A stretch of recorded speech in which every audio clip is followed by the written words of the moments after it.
Today's students are tomorrow's front line. Today's visionaries will become tomorrow's leaders. And today's research will discover tomorrow's solutions. For ourselves, for others, and for our world. Southern Cross University, transforming tomorrow.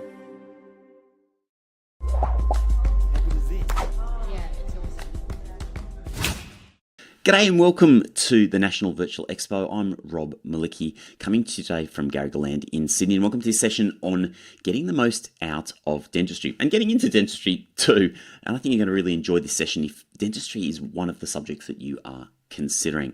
I've got a fantastic guest, Peter, who's going to be joining you to tell you all about his experience. He's got a great story of how he ended up in dentistry and all the way through. And if you've got questions as you go, make sure that you drop them in the chat. You can do that wherever it is on screen if you're joining us live today. And if you're watching this on the replay, make sure you jump on the Choosing Your Uni Discord, which you'll find the details in the session description. And if you're a parent, we have a Facebook community just for you. Without further ado, let's get into this session with Peter Nguyen.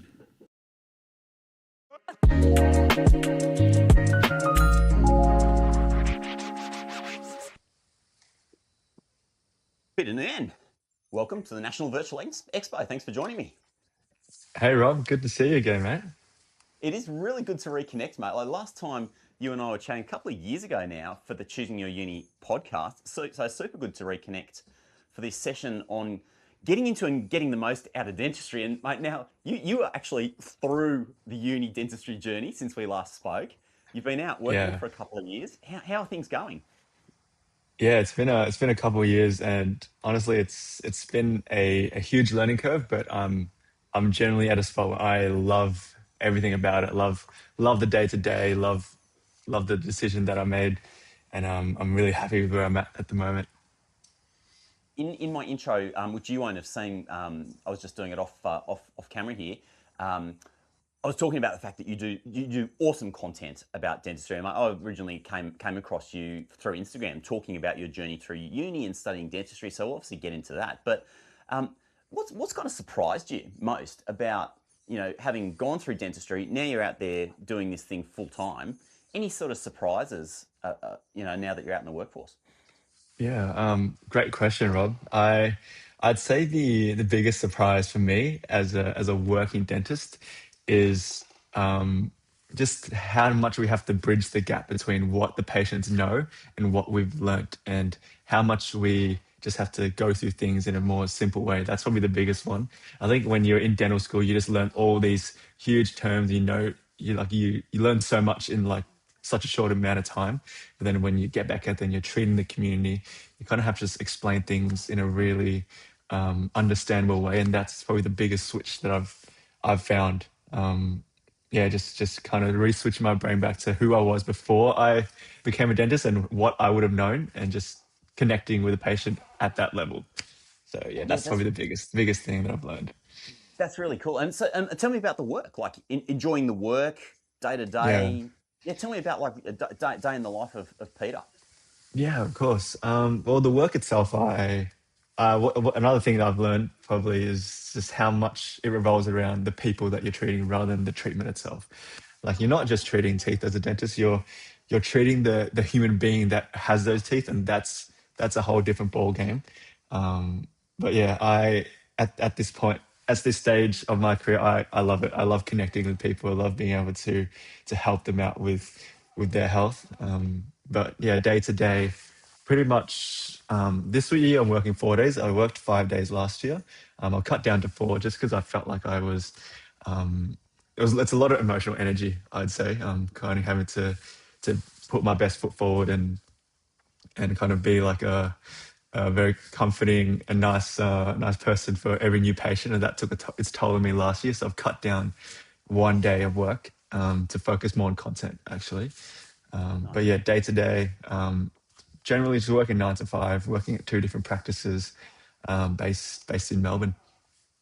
I Yeah. imagine it must be quite fatiguing. Like you just sort of alluded to that emotional energy that it takes to be. I never would have actually imagined that, going in. But then also the physical element too, right? Like it's a really active, dynamic job. It's not like you're just sitting around day in, day out. Yeah, 100%. I mean, I guess in this climate of like the rise of AI, it's kind of a blessing in disguise that it's both like mentally and physically, I guess, strenuous. But it's a lot harder for AI to like replicate or do a good job of. So that's probably one bonus. But yeah, you're exactly right, and not many people know that. I guess it's quite a strenuous job where you're pretty much using like your super fine motor skills when you're, I guess, drilling like tiny millimeters off teeth. Like you drill a bit too much, you're a bit heavy handed, and suddenly, you've exposed the nerve, which is, or something like that, where you don't want to be doing that. But then on the other hand, it's not just the fine motor skills, but if you need to do something that requires a bit of force, something like an extraction or like a surgery, then you're going to have to be a bit more strong. So it's knowing when and where to apply your kind of soft skills and those like stronger skills. That's probably a bit of a challenge that it takes definitely it took me the whole first year to get used to. Um, and yeah, and on top of that, it's the mental element as well. So having to create this really comfortable and welcoming environment for every single patient so that they feel they're at ease, because a lot of times going to the dentist is not the most fun experience for most patients. Yeah, and Yeah. that's true, isn't it? We've all, I'm not we all, but a lot of people have that kind of psychological anchor of Mm. a bit of fear when they go to the dentist. So I can very much see how your first job is almost just to reassure, make people feel calm in their space, explain, over-explain, re-explain what's going on. Yeah, yeah, yeah, 100%.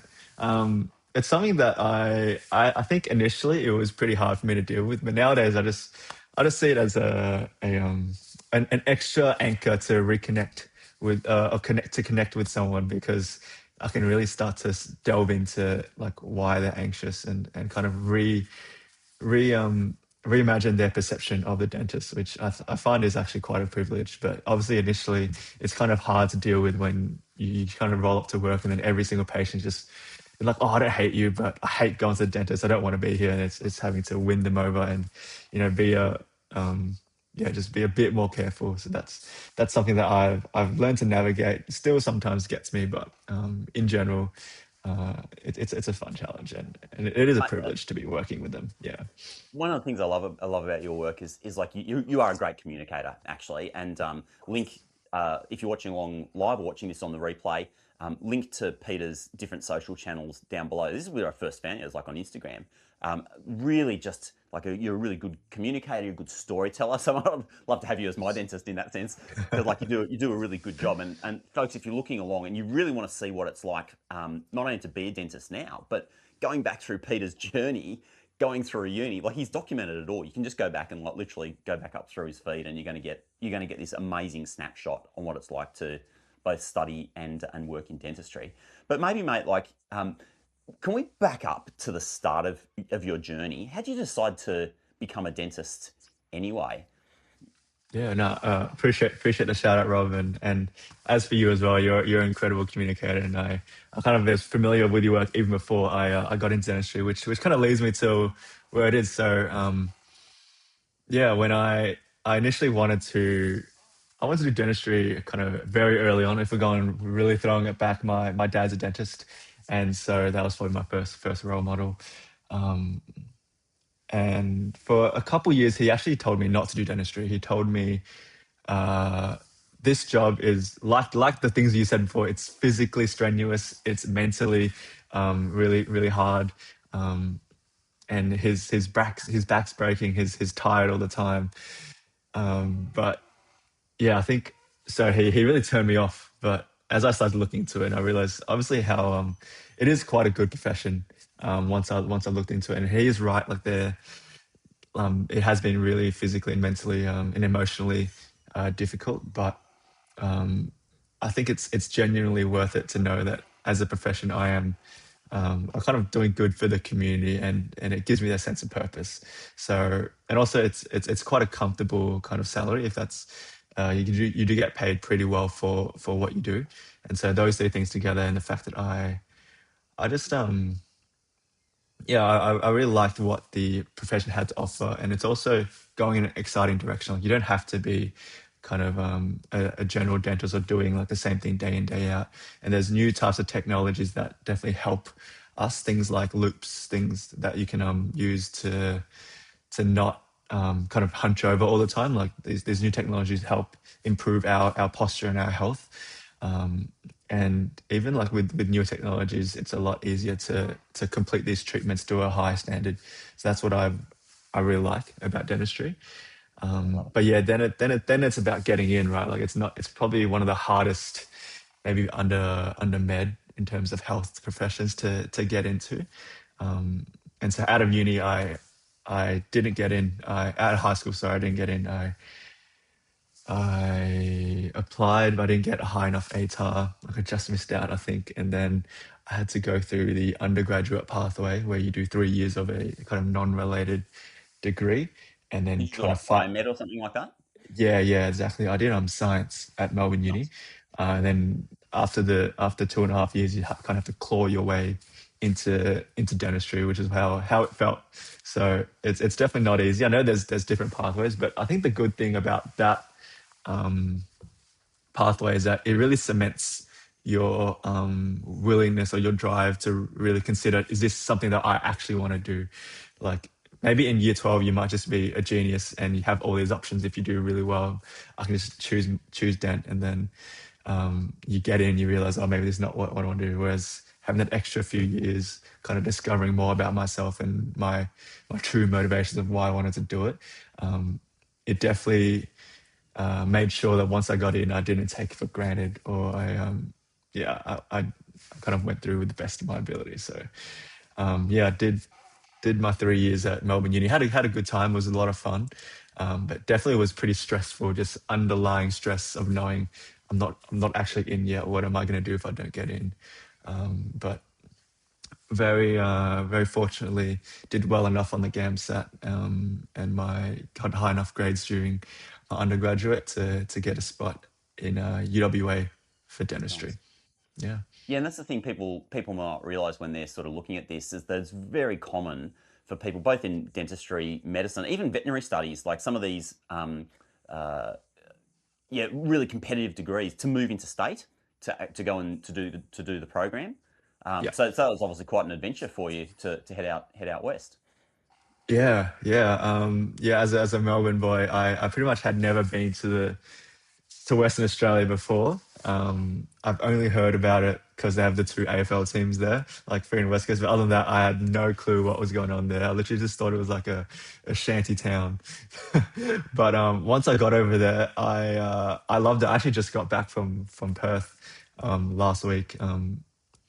It was probably it's probably one of my favorite places in the world, to be honest. The weather is amazing, and I made some incredible friends, and the education I got was, I'm very happy. Like I'm very happy with the dental school and how they ran things. Obviously every dental school has its pros and cons, but I had a really good time, really supportive staff who kind of nurtured me through the program, and made some lifelong friends, gained kind of a new home, essentially, like a living there.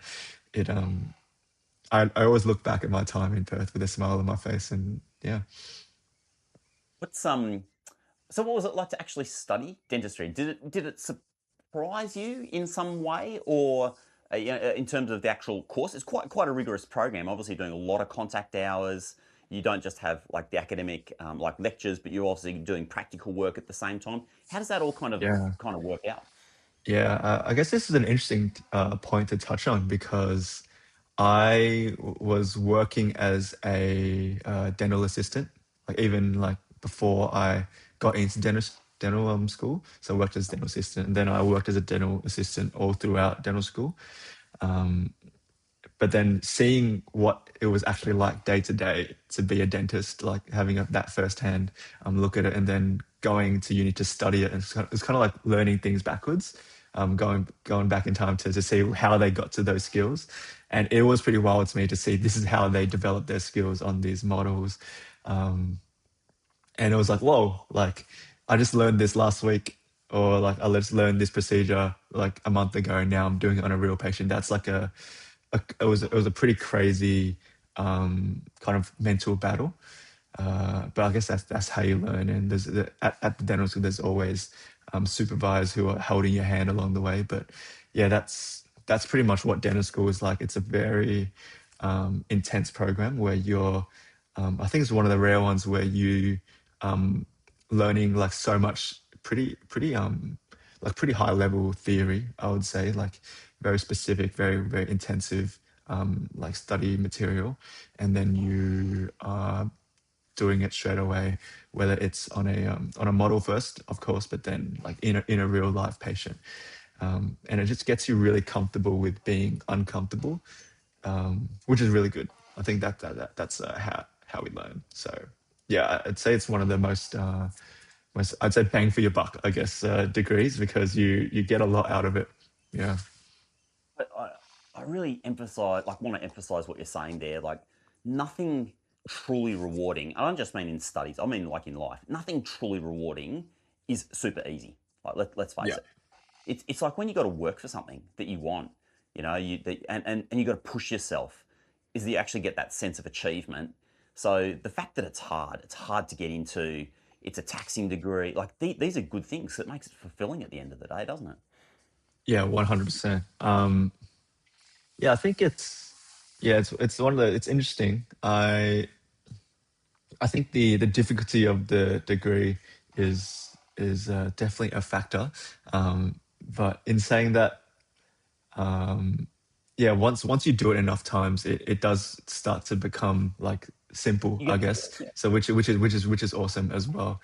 Like realizing, like looking back, even like this time last year working, right? Like things that used to kind of scare me or frighten me or doing a new thing. Once you do it enough times, it becomes something you look forward to because you've mastered it. And like, exactly what you said, where you do something enough times, you kind of in that uncomfortable situation enough times, you just get comfortable with being uncomfortable. Love that, dude. Tell me, so you mentioned being a dental assistant through both through your undergrad and then also when you got into dentistry. That to me sounds like a really clever strategy in terms of, firstly, that vicarious learning. You're there every day, you're watching a professional do their work, you're assisting, so you're already learning. But then also in terms of your resume, building up your resume. So how did you get into that? Um, I was quite lucky. I just assisted for my family's practice for the first 3 years while I was in Melbourne, and that was really good. But at that point, I actually didn't really know what was going on. Like I knew I had to give the dentist certain like material or like a chemical so they could use Hmm. for the next procedure. I knew the steps, but you don't actually know why they're doing it. But then Got it. once I was in dental school, it's like, okay, wow, I know why you did this and what this is important for. So that's something that I definitely learned. That's how I got into it. And then once I got into dental school, obviously I was all the way in Perth. I couldn't just work at my parents' practice, so I had to apply for another job. But having that experience definitely helped me get the job that I wanted. So I ended up working for a quite a high end practice over in Perth, that did a lot, not just your average everyday dentistry, but a lot more complex procedures. I don't think I would have got that job if I didn't like have previous experience as a dental assistant. And even there, the first like few months was really hard to kind of adapt to the pace and the procedures and the everything that they were doing at the new practice. But yeah, that's how I got into it, and yeah, it's invaluable. Like realizing it's not so much the like the technical things that you learn when you're assisting, but it's more how the dentist talks to the patient and how they make the patient feel and what they do to explain to the patient why they need what they need. Like there's so many, obviously all dentists know why a patient needs something, but being able to articulate that in a way that is really digestible for the patient is something that I didn't realize is such a skill, and it's something I'm continuing to develop as I kind of grow into my career as well. So, what kind of person would be well suited to this career? Yeah, good question. Um, I think I think the biggest thing is you have to be a leader. You're essentially leading your own little micro team. So that's probably one. You have to be able to manage your emotions quite well, even if you're stressed. That's another thing that I've really realized, because when you're stressed, everyone in the room can feel it. So that's something. If you're kind of super rushed, then I don't think it's the best profession for you, because yeah, being patient and being able to manage your emotions is really really important. Um, just I guess it's all like wishy washy, but like a resilient person, I think yeah, people don't. It's pretty hard to get through dental school, and then like once you're a dentist, you're gonna be like struggling like early on, and you're kind of finding your feet, and being able to push through that is something that's really important. I guess someone who likes to, I think, communicate and talk a lot with other people and connect with them. That's something that's definitely underrated as a dentist. Like, yes, you should be like there's this saying, I guess, as a dentist, but you're only as good as you can communicate as a dentist, because you could be like the most sound clinician in the world, like the best clinician, but you aren't able to like show the patient that you are that, then it doesn't really matter. Like they're not going to proceed with treatment. So it's about being able to make the patient feel that they can trust you. That's also a huge thing. And then just technically, if you enjoy working with your hands, that's always going to really help. It's very like very small movements for most dental procedures. So being able to like if you like surgery, or if you like working in like small confined things, and that's going to help a lot. So yeah, those are probably the traits that I would recommend. But yeah, it's definitely yeah, you're using your brain and your body at the same time. So if you enjoy that, it's perfect. Yeah. Yeah, and look, I guess the flip side of that is that if those things don't appeal to you, it's probably not for Yeah. you, right? If you're Yeah. squeamish around blood and bodily, I mean, less blood, Yeah. Good but point. bodily Good fluids, point. absolutely. You know, Yeah. Even blood, like yeah, you'd be surprised, but but yeah, blood and bodily fluids, yeah, definitely, definitely quite a bit of that. Yeah. yeah. And if you don't like people, you don't like interacting with people, then maybe it's just not it's Yeah. not for you. Mate, can we Yeah. touch on the content side of things? Actually, just while I'm saying, anyone watching along here live, you can drop a question in the chat. So if you're on Instagram, TikTok, Facebook, YouTube, I can't even remember where else we're streaming. The chat is somewhere. You can sort of add your question or comment, and we'll try to get some of those at the end. Otherwise, we also have the Choosing Your Uni Discord. So if you're watching this on the replay, we do have Discord, details in the description below. There's a Facebook group for parents. You can see those details below. Jump in and feel free to ask questions, even if it's after the expo. We will be answering all those questions. But mate, can we turn very quickly to your content? As I sort of said several times, like this is how we ended up meeting. How do you end up getting into content creation?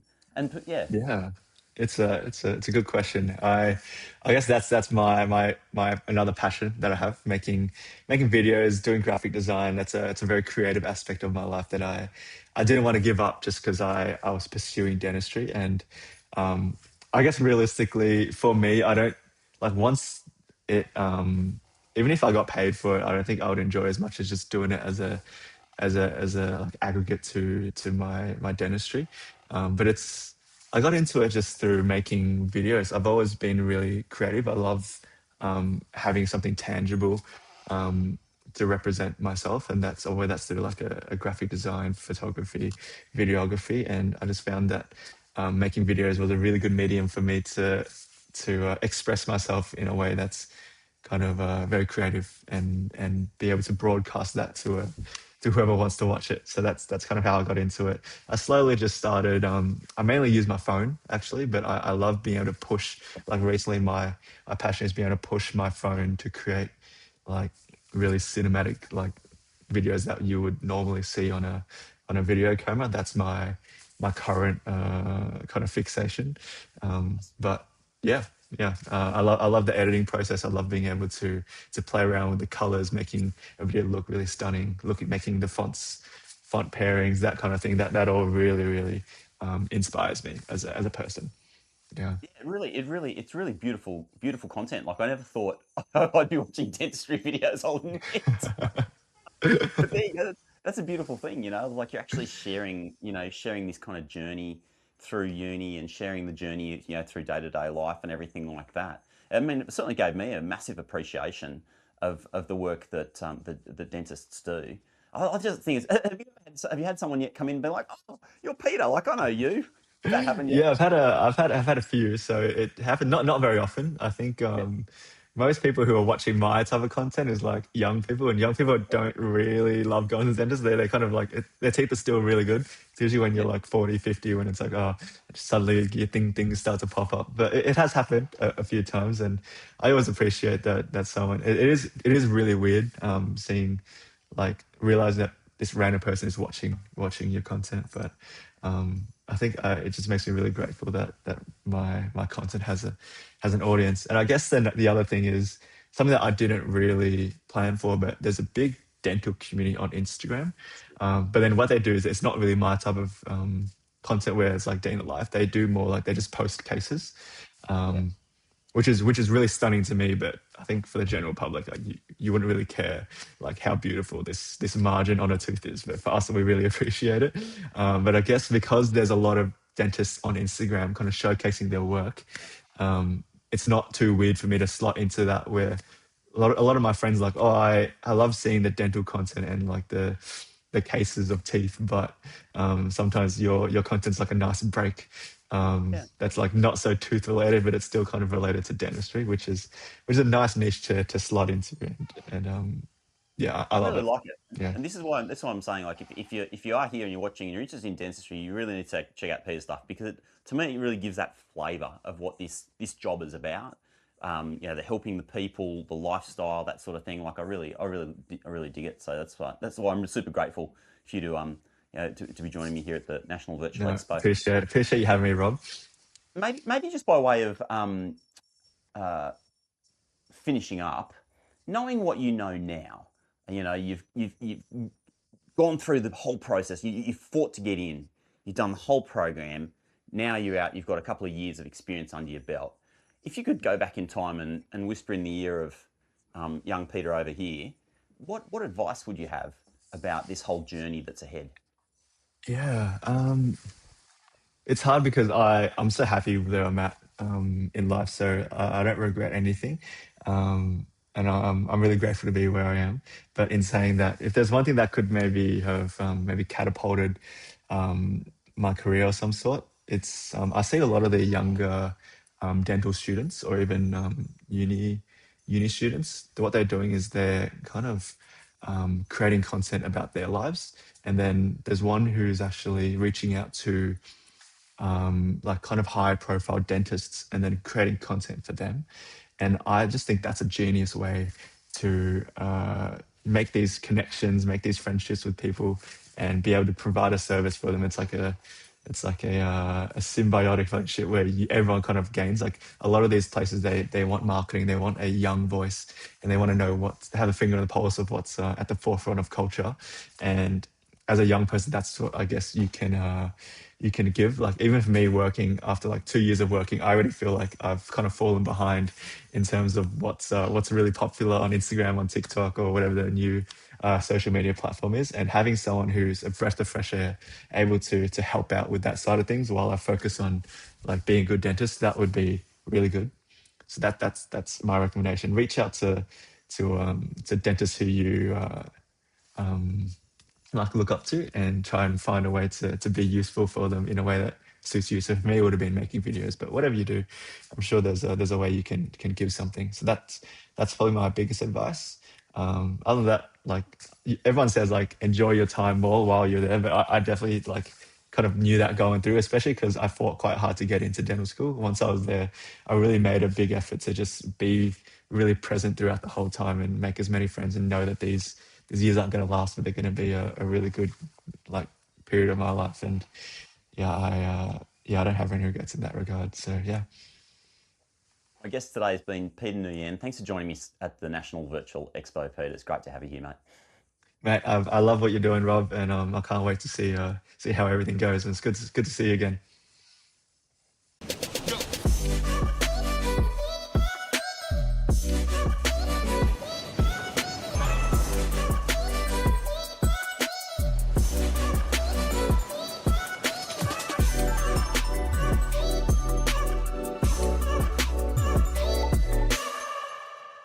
Well, I hope you got something out of this session. And if you have any questions at all, you can head to choosingyouruni.com and ask Lumen. Lumen is your AI guide who knows about every university, every pathway, every option that we've talked about throughout this virtual expo. And Lumen is available to talk to you 24/7. So it's ready when you are.